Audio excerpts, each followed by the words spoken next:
Darling, just give me a moment. I'm off to lounge. I'm just going to pop on my robe for lounging. Eavesdroppin'.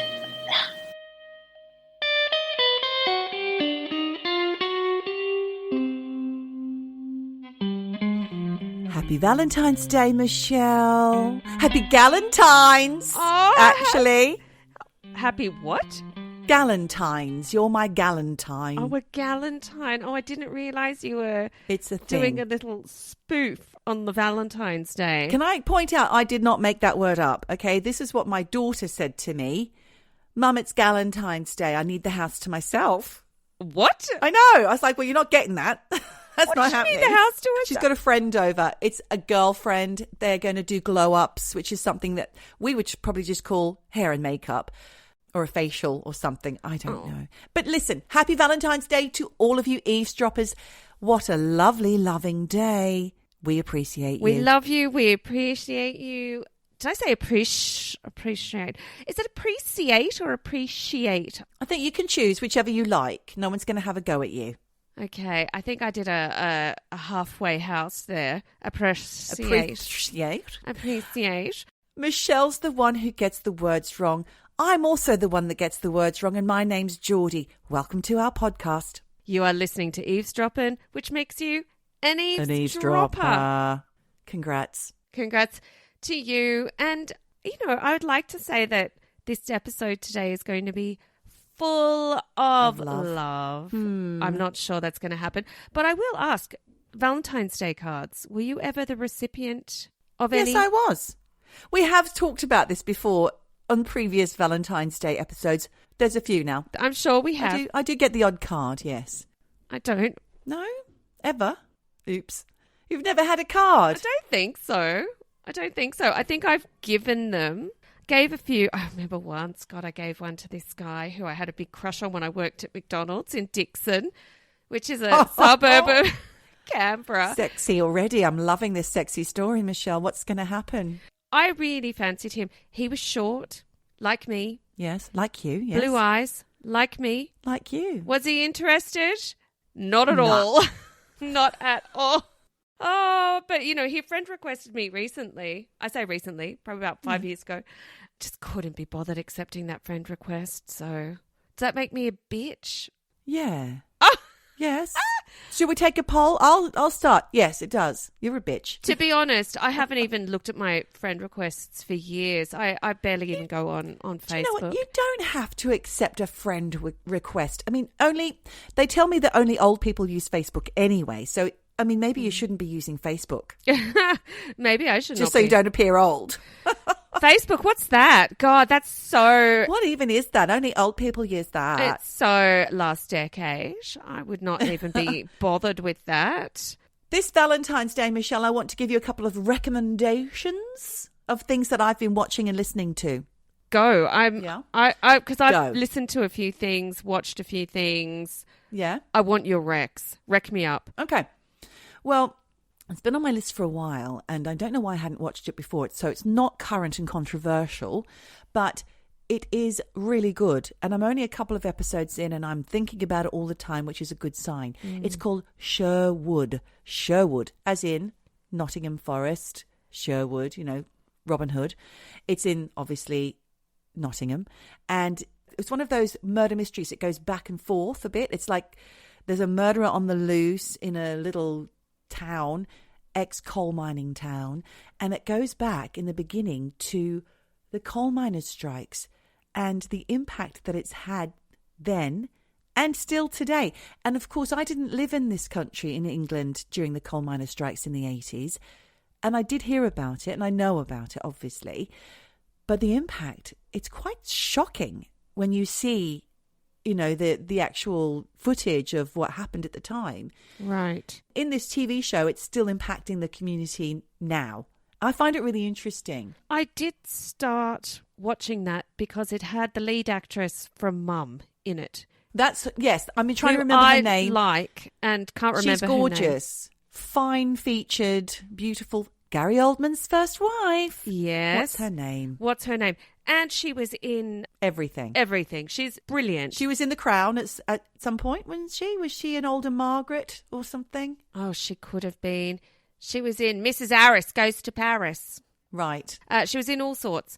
And she's great. But I will say it did not grip me and I did not get past the first episode. Is it worth pushing through? Yes. It gripped me immediately, so I would say I can't vouch for that. If you don't like the first episode, then don't watch anymore. But I'm loving it. I'm also listening to a podcast series. I really enjoy Mariana Spring. She's the social media and misinformation correspondent on Radio 4. And that in itself is a thing, because Radio 4, some would say they do have an agenda and it's not completely non-biased. So some people think it's already tainted with bias. But I do find her podcasts and radio shows really informative and interesting. And I've actually used some as content for this podcast in the past. Disaster Trolls was one of hers. There's many more. The one that's out at the moment is called Why Do You Hate Me? And the first episode is actually looking at the woman who you talked about in a previous episode, Michelle, Julia Wendelt, and she's the Polish girl who thought that she might be Madeleine McCann. Yeah, right. Do you know what? I did see something pop up about that. She's getting a bit of heat. Tell me, is she in the firing line? Well, yes, she was in the firing line because she started this Instagram page, as you talked about, saying, I am Madeleine McCann. And she had so much hate directed at her, including somebody telling her that there was a €30,000 bounty on her head. What? That she should be raped, that she should be killed. Oh my God. That she's appalling.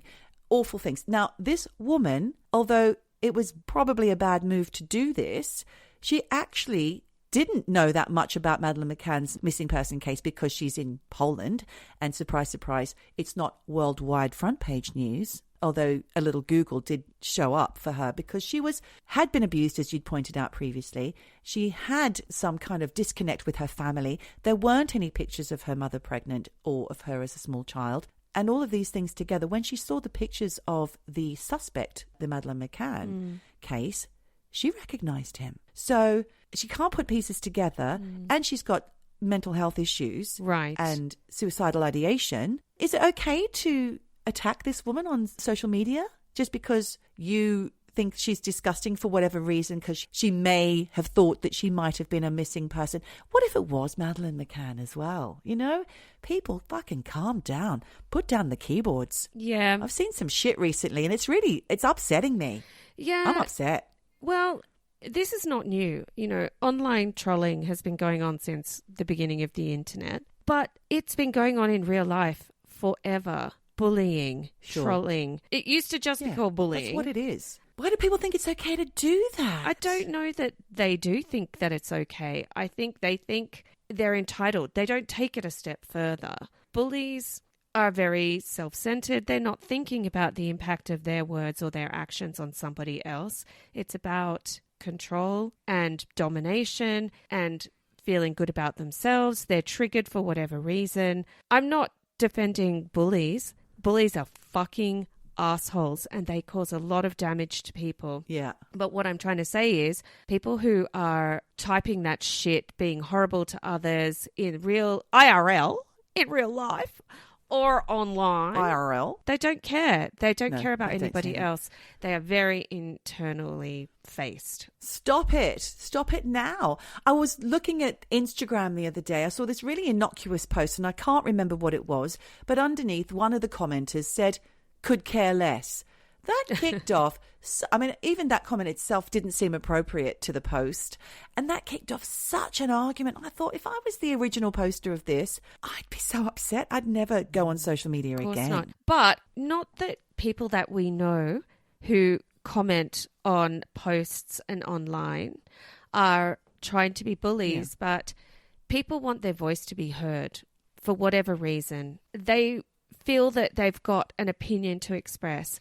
Couldn't care less is quite inflammatory. It's inciting people to take sides. If you could care less as well, why bloody bother Exactly. posting? Could care less. It just doesn't make sense. Just scroll past, you know. It's ridiculous. Yeah, whatevs. Honestly, I'm now at a point in my life where I could care less about replying to every Tom, Dick and Harry online in real life. It doesn't matter. Live your life. Who gives a shit? Just do your thing. Stay in your lane.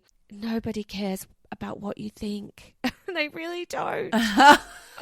It's true. It's true. True, Jen, true. You know, we had a discussion the other day about whether or not to reply to online reviews. Now, for listeners who don't know, my partner has a restaurant. And of course, these days, whether you want a TripAdvisor page or a Google page or not, you have one. You're not allowed to not have one. As a business owner, you can shut it down, but people will start one up and then you're not in control of it. So we had this discussion about whether or not to reply to reviews, good or bad, 5-star, 1-star. We made a decision early on. We don't reply. We don't reply to good. We don't reply to bad. And we've had some heat about that as well, actually. Really? Mm-hmm. Oh, you need to be in control of your online presence. Who says that? People do. We have people saying that our strategy is wrong. Why do they care? Why do they care? And also, a good review, a bad review, does it really matter what someone else's opinion is? Is this something we apply to life? Just putting that out there. I'll get off my high horse now. Let's try and apply that to life. Michelle, is there anything lovey that you can tell me, though, off the back of that? No, not really lovey, but I will say, speaking of telerex, I did watch a program called Somehow Somewhere. American. It's about this woman. She's overweight. She is single. She's got a neighbor who's in prison. She's got a sister who she has a very fraught relationship with. It's absolutely brilliant. She's a comedian. She's fantastic. My favorite part of the show is her sister, who's this born-again Christian, or devout Christian, actually. Her husband leaves her. She needs to start making money. She creates these pillows initially as a statement to the woman her husband cheated with. Yeah. Just said, lying cunt. I've heard about this. Have you not told me about this? Maybe. Honestly, it's one of my favorite shows that I've seen. Yeah. I actually watched season 2. Season 1 was great. I would recommend anybody watch it. I had laugh out loud moments, tears rolling down face. Aww. I just thought it was wonderful. That's my rec. Speaking of tears down the face, laughing. Laughter.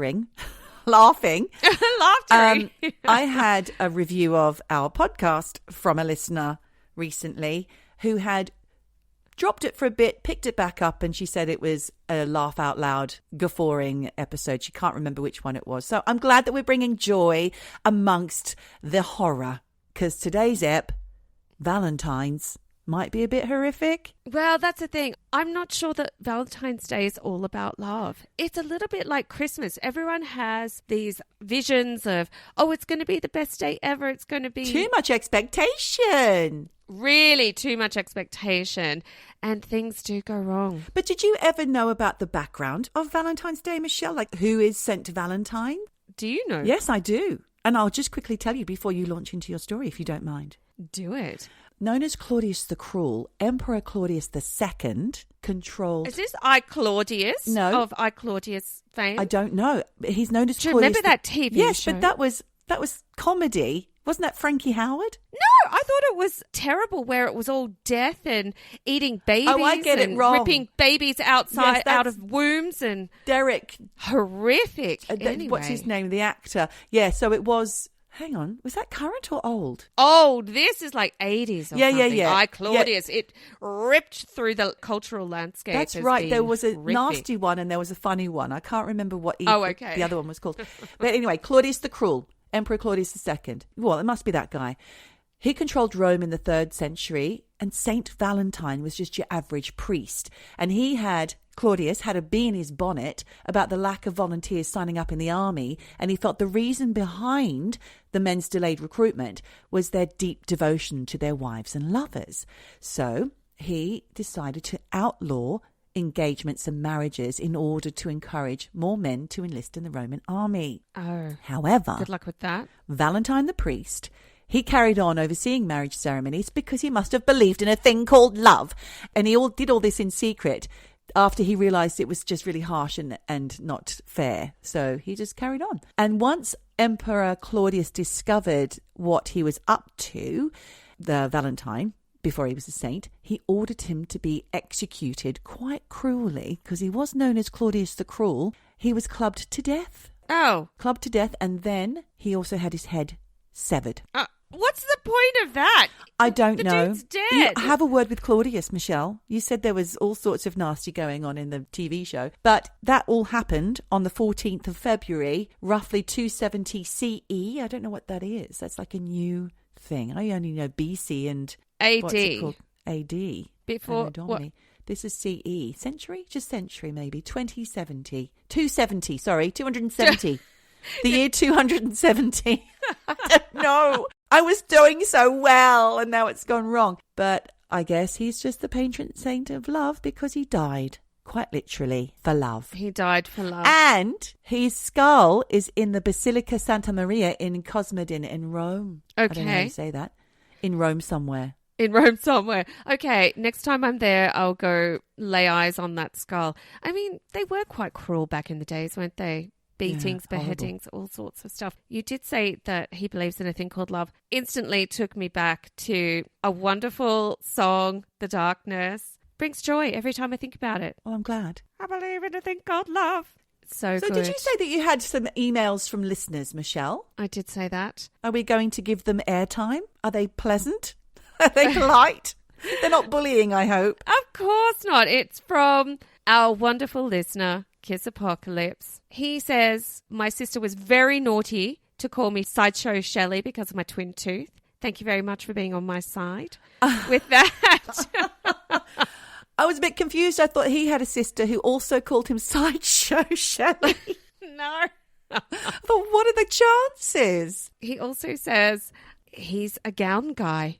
He loves the robe. Oh. Listeners today can't see I'm back in the robe today. I think listeners can just always assume that you're in a robe. Yes, he says he's got a beautiful black silk gown with lots of gold and other colourful embroidery. I'm thinking Engelbert Humperdinck right now with a chest medallion and lounge. You never know. Lounging. It sounds rather smoking jacket. Darling, just give me a moment. I'm off to lounge.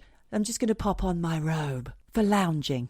His wife brought it back from Vietnam. Oh, that was nice. So I think it's got a little touch of the Asian inspiration. Yes, I love that. Embroidery. It might even have a dragon on the back. Who knows? I love those gowns. He also mentions about food hoarding. Yes. He says he doesn't think he's a food hoarder, but he does think that you're correct in relating hoarding in general to possible childhood trauma. Now, he was in Cyclone Tracy. Oh, yes. When he was young. And he's made the connection here to the way that he stockpiles food, which an ex of his actually called his cupboard his Holocaust supplies. So I think that gives you an indication of how he's hoarding food. But thank you very much for your insights there, because I do think there is something to food hoarding, childhood trauma, or just being hungry as a kid, not having enough food. Are you listening to me? Why are you crying? Dropping trolley.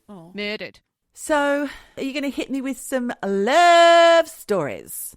I'm not sure this is a love story, but taking you back to the night of Valentine's Day, 1995. Former Marine and bodybuilder Sally McNeil called 911. She told the operator in a reasonably calm voice, I just shot my husband because he just beat me up. Oh. What do you think could cause a woman who, and I've seen pictures of her, she's built like a brick shithouse. Built, yeah. To murder her husband on Valentine's Day? He was cheating. All sorts of things, Geordie, including not very nice, psychological, physical things. Cycling back to Sally, she was born in Allentown, Pennsylvania, 1960. There is a song called Allentown by Billy Joel. You know it? Working in Allentown. It's Yes. ringing a bell. How does it go? Well, we're living here in Allentown, and the restless da-da-da-da-da-da. Yes, it does ring a bell. Wonderful, beautiful Billy Joel song. I'll pop a link for the Patreon people to the song. Working class town, poor. It's very low sociodemographic in terms of finances.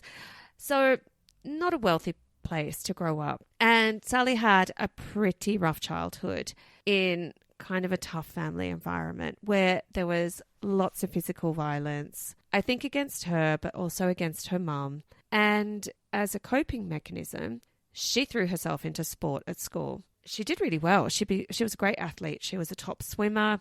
She was a diver. She was top at running. She just loved the physicality of sports so much that she decided she would become a PE teacher. And despite her rough home life and lack of money, she managed to enroll at East Stroudsburg State College and did 3.5 years of the PE teaching course. But with just one semester left, she ran out of money and just couldn't find the finances to fund the last semester of her education. So she had to quit college. Oh. And at this point, she was married to a guy called Anthony Loudon. They'd been married for 4 years and she had 3 kids. So boom, boom, boom. Although the marriage had started off strong, it went pretty bad pretty fast. She was a victim of domestic violence in the marriage, which eventually pushed her into finding the strength to get a divorce. Now, during all of this, the couple's third child was put up for adoption and taken in by another family, which basically left Sally as a single mum with 2 kids. And after her divorce, and with no money behind her, Sally decided to join the Marines. Her brother had joined the Marines, so had her uncle. And while she was in the Marines, it was then that she started bodybuilding. She rose up the ranks of the whole services, armed forces, bodybuilding competitions. She twice won these competitions in the late 80s for her physique in something called the US Armed Services Physique Championships. Okay, so that's like really kind of like muscly, bobbly, that kind of rippled physique we're talking about. Oh, man.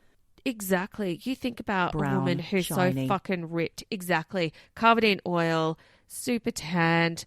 You know, they're doing all those poses. Flexing of all the muscles you didn't know you had. I know, and the veins are popping out. You know, the skin is really tight against these overbuilt bodies. I often think, what happens when you decide that you don't want to do the working out anymore? What happens to all those muscles? What do you look like? Do they all kind of just droop? Or do you go back to a normal soft body shape? I think you go back to a soft body shape because I have seen pictures of Sally then and Sally now. She's actually a bit bigger. So I think maybe when you put on weight, anything that was a bit baggy-saggy after the bodybuilding probably is counterbalanced. But, you know, she just looks like a normal person now. She doesn't look like one of these super built women. That's when all of her passion for bodybuilding really kick-started. And there is an HBO documentary called Killer Sally. It is worth watching because kind of post Me Too, maybe with a more compassionate lens of how we look at domestic violence and coercive control, I think this documentary gives a different perspective on what this woman did and why she did it. Back to the documentary. She said she didn't start bodybuilding for the looks. It was basically to get stronger so she could protect herself. Being a woman in the Marines and coming out of an abusive relationship, I can't even imagine what she had to protect herself from. She'd seen some shit, experienced a lot by the sound of it. Exactly. So actually on Valentine's Day in 1987, she decided to enter a proper bodybuilding competition outside of the Marines. And she came 4th, which was amazing considering it was her first day at the rodeo. It was through this whole bodybuilding scene that a mate of hers at her bodybuilding gym introduced her to a guy called Ray McNeil, who was another competitive bodybuilder. For Sally and Ray, it was, in her words, lust at first sight. Ew. Sorry, this is Valentine's Day. I forgot. Oh, that's beautiful. Lust. Let's eat some oysters and drink some champagne. Exactly. Get the sexy lingerie on. Oh, yes. And in the 80s, it was all, oh, God, do you remember? It was all those G-strings? parties. Well, it was also the crotchless knickers. Oh. In red nylon. Crotchless knickers. Super flammable, all of that. Look, Sally thought this guy was just gorgeous. He was buff. He was a bodybuilder. He also was like veins popping out, all that kind of thing. And she also thought he just was really sweet. And in her mind, she thought, this could be the perfect stepfather for my 2 kids. The guy that you're in lust with. Exactly. Great father material. Whirlwind romance. And it got super intense, super fast. After 2 months, Geordie, they tied the knot, got married. Sally was still in the Marines, and Ray was as well, actually. But after settling in Oceanside in California, continuing to both enter bodybuilding competitions, Ray left the Marines in 1991 to turn pro and try to become a full-time bodybuilder. But money was tight, and Sally, who I will say is not the perfect victim in this story, because she did have some issues with aggression and behavioural problems. And that had led to her being demoted in the Marines because she was not behaving properly. Yeah, exactly. She actually got demoted and ended up being a cook because they couldn't kick her out of the Marines. They had to find something else for her to do. And also she didn't want to leave because they needed the money. At this point, she was the only breadwinner. In the documentary, she says, I hated cooking, but we needed to pay the rent.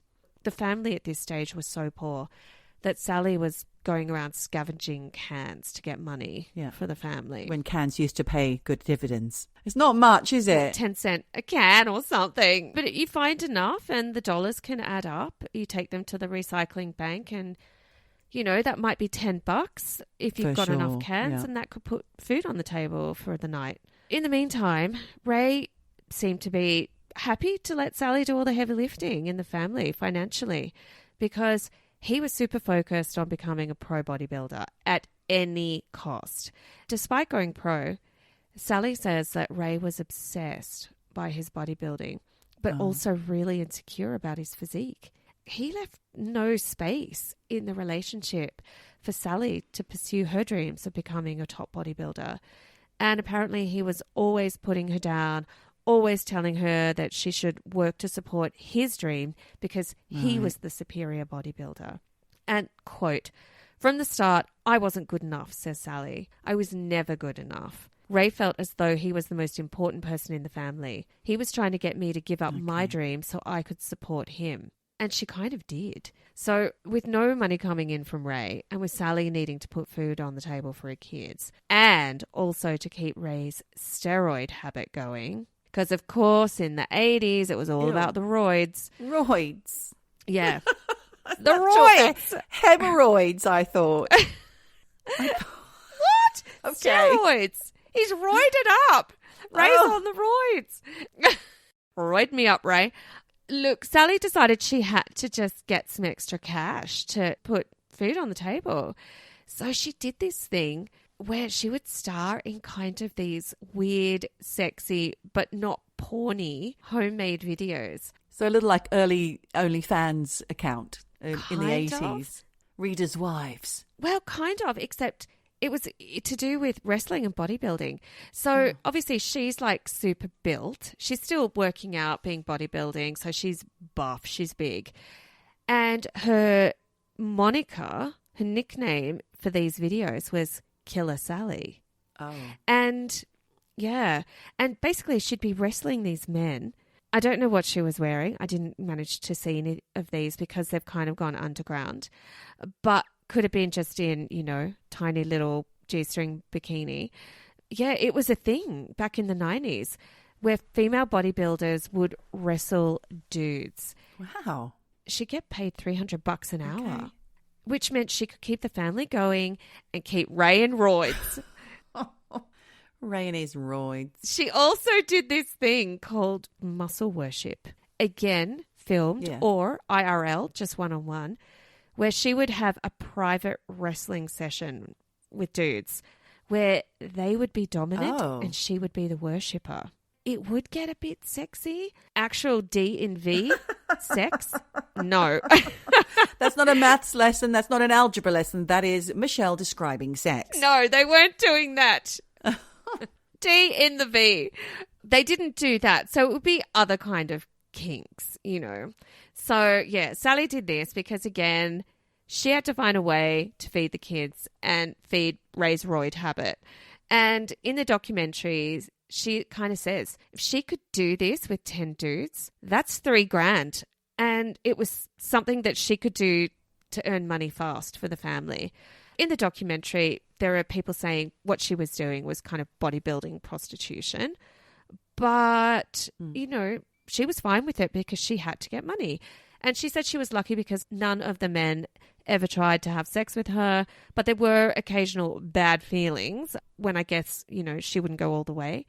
But the money outweighed the dark side and she was fine with it. And she could probably, protect herself, I suppose. She was strong if they got out of hand. But these dudes are bodybuilders. Are they big too? So this is all happening within the bodybuilding community. So they're bigger than her. Right. And they want her to worship them. It's almost like seeing lions mate in the wild, it feels like. Maybe. I mean, honestly, I don't know why they wouldn't just get some teeny-weeny little girl who's not a bodybuilder to worship them. You know, so the contrast between their big bodies. Anyway, who knows what the psychology of that is? I think I can guess. Yes. I guess it won't come as a surprise that with all of Ray's insecurities and his need to control Sally and put her down, and the fact that he was also pumped full of roids, Ray did have some demons. Sally and her kids, John and Shantina, all talk about the physical violence and abuse that Ray inflicted on Sally and the kids. And in fact, on the third day of their marriage, day 3 they've been married. Third day. Sally says that Ray punched her in the face and split her lip. And ladies, Ray. I will just say, this is why the whirlwind romance can seem so exciting and like destiny, but you can also miss the red flags with people. You know, just keep your wits about you. Like most domestic violence cases, a pattern began of Ray being super abusive physically towards Sally, then love bombing her, offering apologies, telling her he'll change, Sally believing things will change. But of course it never did, and the cycle of abuse continued. Ray broke Sally's nose, he repeatedly choked her, he almost killed her on several occasions. According to her, basically he would rape her. She didn't want to have sex with him. God. He would force her. Sally's son says his relationship with Ray was also violent and that he would be abused and beaten, especially when Sally wasn't around. I mean, it's really fucking heartbreaking. So Ray is not a good guy. And apparently he's cheating on Sally as well with other women Of course. and dudes. She kind of suspects this. So it's all quite complicated. But to be fair, Sally was also no angel and had a history of violence herself. So in 1990, Sally was arrested for pointing a gun at her first husband, Anthony, and for smashing the windows of his car with a metal bar. She'd also been arrested one time before that for assaulting a mailman. Oh, that's like... Watch out, Dan the Don't postie. touch Dan. Do not touch my Dan. Hands off, Dan. Hands off Hands my off, Dan. Dan. Postman. I'd hate that. I'd hate for my postie to be punched. He's only trying to deliver something nice, guys. Or maybe not always nice. Sometimes it's a bill. But it's not his fault. Don't punch the messenger. Don't punch the postie. Look, apparently she says the mailman slapped her son, John. What? Oh, there's more to this. It wasn't just at the door. So apparently the mailman slapped her son, John, after John had had a fight with the mailman's son. Oh, I see. He came around. Okay, so there was beef. It wasn't just he delivered a letter and she didn't want it. Okay, but yes, she had been arrested for assault. Sally's got a temper, but Ray really squashed her down, beat her, controlled her. So it's a fiery situation, but she's not winning in that relationship. Okay. And look, apparently after Sally and Ray were married, Sally attacked also one of Ray's exes at a bodybuilding show, Oh, dear. pinning this woman to the floor and hitting her over and over again, which led to her being suspended for a year from the National Physique Committee. In 1993, one night when Sally was at the club, a bouncer asked her to stop dancing on the tables, and she got pissed off and kicked the bouncer 3 times in the face. Oh, my God, Sally. Yeah. Doof, doof, doof. That's a high kick as well, I'm assuming. I mean, look, I think she was smashed. She was fucking pissed. Or maybe she did it from the table. Yeah, that's what I mean. She kicked from the table. She was like, fuck you, I'm dancing on the table. Boof, boof, boof. When the police arrived, she threatened to kill the police. Wow. And look, remember, this woman's built. She's a bodybuilder. So I think she's quite intimidating. For sure. I'm not asking Sally to get off the table. That's for sure. I mean, to be fair, this marriage does sound like a match made in hell. She's borderline violent and he's abusive. Yeah. But like I said, she's not winning in this marriage. So let's fast forward to the night of Valentine's Day, 1985. Apparently, Ray had been on a date that night with another woman, not his wife. Fucking hell, Ray. Honestly. A woman called Marianne Myers. Yeah, I know. What a dick. He'd met this woman at the gym where he trained, and I did read that Ray's friend, Dwayne DJ Jeffers, said Ray had been dating Marianne for quite some time and had decided he was going to leave Sally for this new woman. And Ray had definitely planned to spend Valentine's Day 1995 with Marianne, not Sally. A bit rude. Ray apparently even told DJ that he was going to tell Sally that night on Valentine's Day. Right. Good one, Ray. That it was over. And when he got home after the Valentine's Day date, heartless prick. DJ was like, mate, I'm not sure you should tell her on Valentine's Day because you got a shotgun in the house. Think that's a good idea? Oh. But Ray laughed it off. Wasn't worried about it. DJ calls it. Fucking hell. Now, Sally wasn't stupid and she basically knew that Ray was with another woman that night. Sure. And she was pissed off. And she was about to go out and comb the bars trying to find where he was. But he turned up home shortly after 9:15 at night. Sally accused him of cheating on her and the pair got into, a really heated fight where Sally says in a roid rage, Ray started to beat her up and was choking her. Now, the police transcript of that night reads that Sally says Ray slapped her, pushed her down on the floor and started choking her. She tried to squirm away and managed to get away from Ray and run into the bedroom where she took her sawed-off shotgun. Her sawed-off shotgun? Sawed-off shotgun? Yep. I'm sorry. Is she a fucking gangster now? Personally, I think it was probably the couple's sawed-off shotgun, but the police transcript say that it's hers. Right, okay. Then Sally shot Ray twice, once in the abdomen, once in the face. Ooh, oh God. yeah, I know, really fucking violent. According to Sally, after she shot him the first time, Ray kept coming for her. No. Which is why she shot him again in the face. Oh. In your face, Ray. Wow, that's horrific. Obviously, this stopped him and she was able to run to the phone and call 911, where she said, I shot my husband. Right. No qualms. She's not trying to get out of this. Now, Ray was rushed to the hospital where he did later die of gunshot wounds. And at the police station, she told the 2 officers interrogating her, quote, I wanted to get out of the house and he wouldn't let me out of the house. So then I ran back to the bedroom and I got my shotgun. When the police told her that Ray had died, Sally collapsed on the table in front of them. And she was like, I didn't want it to be that way. I just wanted him to stop hitting me. And she was apparently in bits. Now, Sally was charged with second-degree murder in the hours after Ray died. Second-degree murder, that's usually manslaughter, isn't it, in America? Yes, it is. First-degree murder, I believe, is premeditated. Yeah. Second-degree is situational. Yeah. During her court case, her defense was basically going along the lines that she suffered years of abuse at the hands of Ray, and that night, after she was attacked, she just snapped. She couldn't take it anymore. It was essentially self-defense. He was going to kill her if she didn't kill him first. Right. Remember, we're in 1995, where domestic violence is not viewed in the same way that we see it today. Sure. Because basically back then, if you were a battered wife, you did something to deserve it. Sally's trial was going on at the same time that O.J. Simpson's trial was underway, where he got off the double murder of his wife and her friend, despite the fact that he'd been done for spousal abuse of his wife, Nicole, previously. Now, it was also the year that a guy called Alan Dershowitz published a book called The Abuse Excuse and Other Cop-Outs, Sob Stories, and Evasions of Responsibility. Wait, what?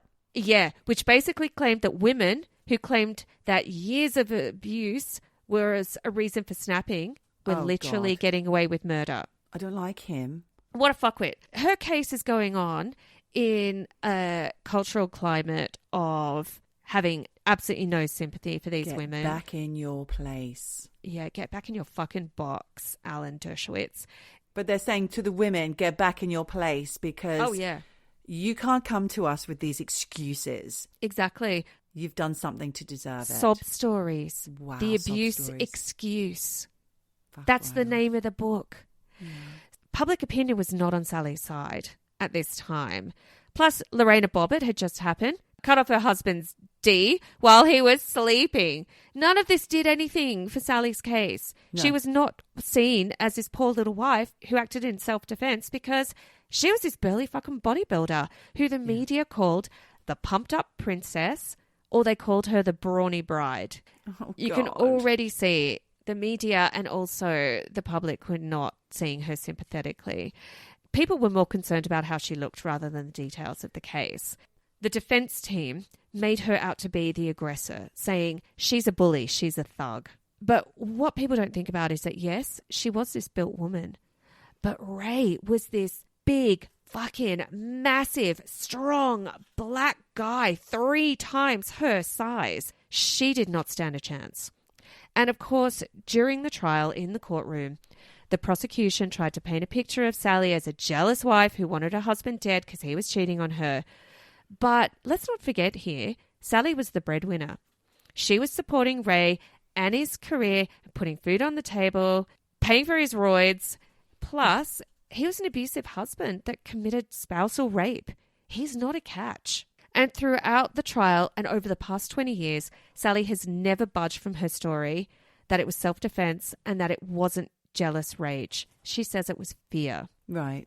There were apparently a few odd things about the case, and Sally's version of events, some people think they don't add up because it's said that during the initial police interview, Sally's body language wasn't what people would have expected.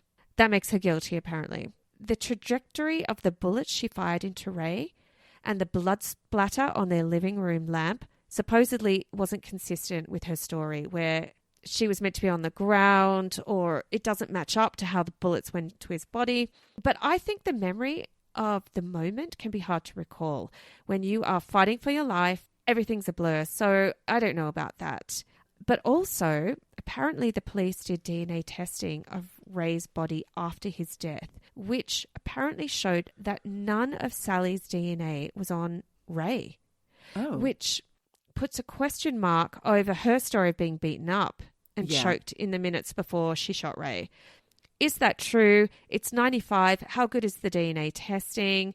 Who knows? We don't really know what happened that night. But what we do know is that in 1996, Sally was convicted of second-degree murder and was sentenced to 19 years to life in prison. And the jury said that self-defense was not applicable in her case because her life wasn't what they deemed to be in imminent danger. Right. I think being choked is. That's pretty imminent. Yeah, okay. That no one was there and there's no DNA, so they can't prove that she was being choked unless there was injuries to prove. Well, I don't know if there were marks around her neck. That's not in any of my research. But since 1996, Sally has appealed her sentence and it was actually overturned, only for it to be overturned again and reversed. So she went straight back to out. prison. No, she went back to prison. Oh, she's in. Oh, okay. Oh, it was overturned and then reversed. I see. Yeah.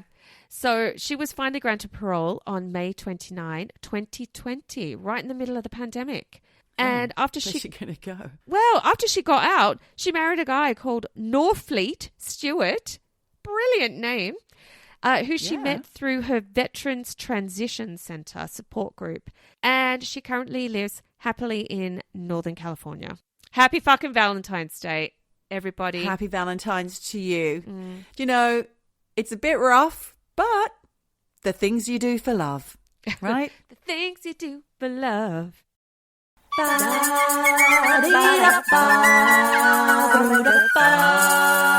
Eavesdroppin'. You know, on that male on female violence theme that we're doing this Valentine's, Michelle, I've got a little bit of an update about something which everybody's been talking about. So it's not my main story, so bear with me. I'm just going to go over a couple of things that happened on previous Valentine's Day. Ooh. In particular, Valentine's Day 2013 in South Africa. And that was the night that Reeva Steenkamp lost her life at the hands of her very recent boyfriend, the South African Paralympic and Olympic multiple gold winner, Oscar Pistorius. He was known as Blade Runner because of his running blades that he would wear, because he had had both legs amputated as a baby due to a congenital birth defect, if you were wondering. He said he mistook his girlfriend for a burglar while she was in the bathroom and fired 4 bullets through the door, which killed her instantly. And he was found guilty of manslaughter in 2014, but the initial 5-year sentence was overturned shortly after. Then there was a period between 2015 and 2016 when he was released under house arrest before his conviction was then changed and his sentence was then lengthened to 13 years and 5 months because judges just didn't believe his version of events. And I don't think many people do believe his version of events, which I'm not going to go into this episode. They say it was inconsistent and improbable, and he had fired that gun without having a rational or genuine fear that his life was in danger. Yep. Reeva Steenkamp's family spoke on the 10th anniversary of her death in 2023, saying that they had forgiven Pistorius, but because he refused to admit that he deliberately shot her, they were strongly opposing his early release, which happened after serving 11 years of his sentence last month, January 2024. He's out. What? He's out? He's out. Fucking hell. He's out, but his sentence doesn't expire until 2029. But until then, he has to live under strict rules which confine him to his house for certain hours of the day, as well as banning him from drinking alcohol. And he's not permitted to speak to the media, so you won't see any interviews. Right. He'll also need to have therapy to help deal with the issues surrounding his gender-based violence and anger. So there's a whole backstory about him and his attitude to women. And I would also say, from what little I know about South African people that they've talked to me about, this is just anecdotal, that there seems to be a bit of a vibe of men can kind of behave a certain way and it gets swept under the carpet or accepted. Right. It's a bit of a patriarchal, violent thing. Cultural, yeah. Yeah, exactly. So that's down to the laws in South Africa. They just kind of let you serve half and then they look at your behavior and then you're out. Right. But under strict rules. I think that guy is a menace to society and should not be allowed near another fucking woman. But that's just my opinion. Don't sue me. Is it fact? His opinion. So, unfortunately, Valentine's Day has a habit of churning out the tragic events. And here's another thing that happened on Valentine's Day. This one was at a Valentine's Day disco party in Dublin in 1981. And you may have heard about it. It's the Stardust nightclub fire. So just after midnight, a fire started in the roof space above this club, the Stardust. And because of the really loud music and all the high spirits shenanigans going on downstairs, the sound was not heard by the club goers.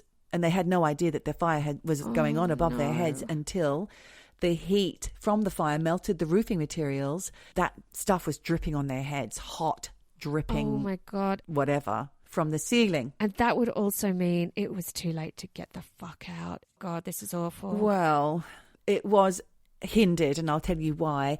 The panic that then flew through the room meant that all the people in the club were racing for the exits, but these were actually padlocked. Like a lot of the emergency exits were padlocked, and the windows were sealed shut in the toilets and elsewhere. There were tables and chairs in the way that had been pushed aside for the dance floor. There were 841 people inside, Michelle. Tragically, 48 lost their lives that night. 200 were injured. So some did get out. Quite a significant amount. However, lives were lost. Oh my God, tragically. this is awful. This was a year after another deadly nightclub fire, which was the Denmark Place fires in the Spanish Rooms in 1980. And that was just, I was listening to a documentary about that on the radio the other day. That killed 37. And that was an act of arson. And it's believed that the Stardust fire was as well. What? But they haven't been able to prove it. In fact, there was a tribunal after the initial fire, but there's another one coming up today. What? No. Yeah. How many years On the after the anniversary. fact? 50. Well, it's 1981. You do the maths. I can't. I didn't work it out. I don't know. God, 40 years on. 80 to 20. What are we now? 24. That's 90. 20. That's 20 years. 24, 34, 44, 45? Is it? I don't know. Fuck. I've got a few testimonies from people who were there. There's 18-year-old Deirdre Dames, who was having a great night there until she heard a loud bang and the lights all went out. She remembers how she was trying to make her way to find her friends, but everybody was pushing and shouting. Imagine it was probably quite wild. She said that she got down on her hands and knees and crawled to the toilet, which I think a lot of people were trying to get out of the toilet, but again, the windows were sealed shut. It was scorching hot in there, and it was filled with black smoke. So Deirdre was unable to breathe or swallow. So what she did to survive, Michelle, was that she put her head down the toilet bowl, and whenever she raised her head, all she could hear were screams. Oh my God. It's devastating, isn't it? There was, as I said, a trial, and the nightclub manager, Eamon Butterley, actually claimed £580,000, Irish pounds at the time, in compensation for malicious damage, despite this tribunal deeming him culpable of recklessly dangerous practice. Families were outraged. He said, "I don't believe the doors were locked, sir, and that is my evidence." What? Which is what he told the barrister for the families. Oh Yeah. my God. The evidence is nobody wants to die and everyone's trying to get out if the doors are locked. And they couldn't. Exactly. They could. Oh, this is fucked. So there were computer simulations carried out, and this was in a much later tribunal. They showed that there was delays to the evacuation ranging from 34 to 92 seconds. Right. And the man doing the simulations, a man called Martin Davidson, said 34 seconds doesn't sound like a lot, but in the context of a rapid fire, that it's huge. Yeah. He also said the obstructions also contributed to loss of life that night. Yep. And there were multiple breaches of bylaws during the construction and operation of the club. So it's almost a little bit reminiscent of a more modern fire, Grenfell. Yeah. There was metal shutters actually attached to the doors at the entrance and steel plates on the toilet windows, weirdly. Why would they have them there? Well, they don't want anyone getting in for free, do they? Oh, I see. Is my thought. Otherwise, you're sneaking your mates in through the bogs. Look, I mean, it sounds like quite a hardcore club, maybe, where the owner is like out for every penny. Because in the wake of this awful tragedy, he's suing. They're claiming compensation. What? I know. Awful. The fire crews who were there that night said that they had to physically restrain people from getting them back into the premises because obviously they had friends back in there, family even. They had to go back in. They had to stop people. And they said that they were faced with a chaotic scene of hundreds of distressed members of the public, some trying to re-enter the building, some injured, probably most of them panicking. Yep. They said it was unprecedented for everybody who was there and they'd never seen anything like it in their career. I can't even imagine if I had run out and I knew that my friends or my family were inside, your instinct is to go back in because you feel safe and to try and grab them. I know, it's really sad. Deborah Osborne, who was 19 at the time, said that she was there with Sandra Lawless, who was 18. Her friend died in the blaze. They got separated after they were trying to get their coats after they saw the fire. So it's quite quickly after the fire became apparent. They were there with another friend who was 19 called Paula Lewis, all from the same village or town in Ireland. And she also died. and another lady called Mary Heaney. She said that when the heat became intense, they let go of each other's hands to protect their faces because they were all holding hands as they were trying to leave. Yeah. Deborah Osborne said, I stood there and I couldn't see a thing. I screamed and called their names. Eventually I fell to the ground and it was very hard to get up because people were panicking. So they've been falling all over you and running around you. So she said she crawled along the floor and then she found Sandra. They were hugging each other. And she said, I had her face in my hands and her face was red. And she said, Deborah, we are going to die. And I said, no, we're not, Sandra. And they just lay down. She said, at that stage, it's very hard to explain. You are still scared, but you don't feel anything. I hope this brings solace to Sandra's father and Paula's mother. You don't feel anything. It's like you're going somewhere nice. Wow. Fucking hell. Yeah, she had a near-death experience where she did lose two of her friends. Yeah. But she was able then to give solace to the parents by telling them how it felt for her, and hopefully it felt that way for her friends as well in those last moments. She continues, I was just going somewhere nice. You're going towards something. It's there and you're just reaching up to that place. We were happy to find each other, so they were all together. Yeah. We just wanted to go to sleep, and that's the way it felt. She said that then she was prodded by Mary Heaney, who told her to get up. And she said, I can't. But she did get up. And to this day, she doesn't know why she didn't take Sandra with her. So she's got survivor's guilt. She said she's sorry and she stumbled maybe a foot and then she was in the fresh air. They weren't far from the exit. Oh, no. I know. It's absolutely devastating. I think smoke inhalation, you can't think rationally. Also, you're in a panic. It's the oxygen deprivation. You can't have survivor's guilt because of what happened in that moment. I mean, obviously, you do feel guilty because your friends didn't make it. For I think sure. in the moment, she did all she could. And actually, she wanted to keep sleeping. She was dragged out of it. So, unfortunately, heartbroken families, survivors with their guilt, it doesn't help that they don't have any answers. But like I said, currently they are reopening the investigation. So hopefully stay tuned. We might hear some more about it. I don't know. But there also seemed to be a catalogue of errors which was contributing to the lack of survivors out of that. Yeah, of course. Happy fucking Valentine's Day, bitch. Happy fucking Valentine's Day. Really heartbreaking story. Reminds me of the ghost train. However, yes, if what Deborah says is true, and with the oxygen deprivation, the smoke inhalation, you just fall asleep, this is what I would like to hope for anyone who is the victim of fire. These are not happy love stories of I met him and then we got married and now we've got 5 kids and we live happily ever after. Well, we did once have a really lovely, happy Valentine's or love story, didn't we? Sent in by a listener. Unfortunately, no one sent anything in for us. We didn't request. No, we didn't forgot request. to say, hey, guys. Send us your love stories. Maybe you could start sending them in now for next year because we don't want to be Debbie Downers, do we, on Valentine's Day? It's too fucking late. We just have been. Tell us what your plans are for later, Michelle. Oh, I'll be working. Oh, There's no Valentine's Day for me. Maybe you'll see some loved up couples at the tables. Yeah, but you also see those ones who sit there in silence and you're like, divorce in moment. Oh, God. You've thrown all the money into this, but... Last ditch attempt. Yeah, I'm not sure it's going to work. Ain't going to cut it. You see that a lot. What are you going to do? Are you going to go out for a PDA, public display of affection? No, God. No, I'd rather not.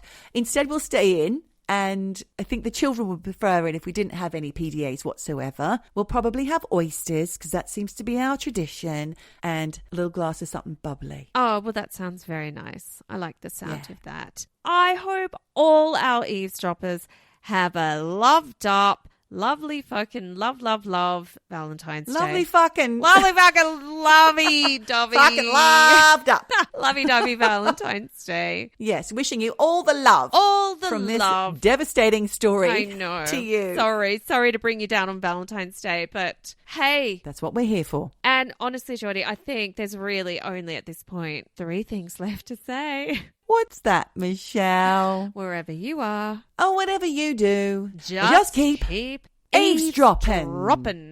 Eavesdropping. Eavesdropping. Dropping. Eavesdropping. Dropping. Eavesdropping. Eavesdropping. Dropping. Eavesdropping.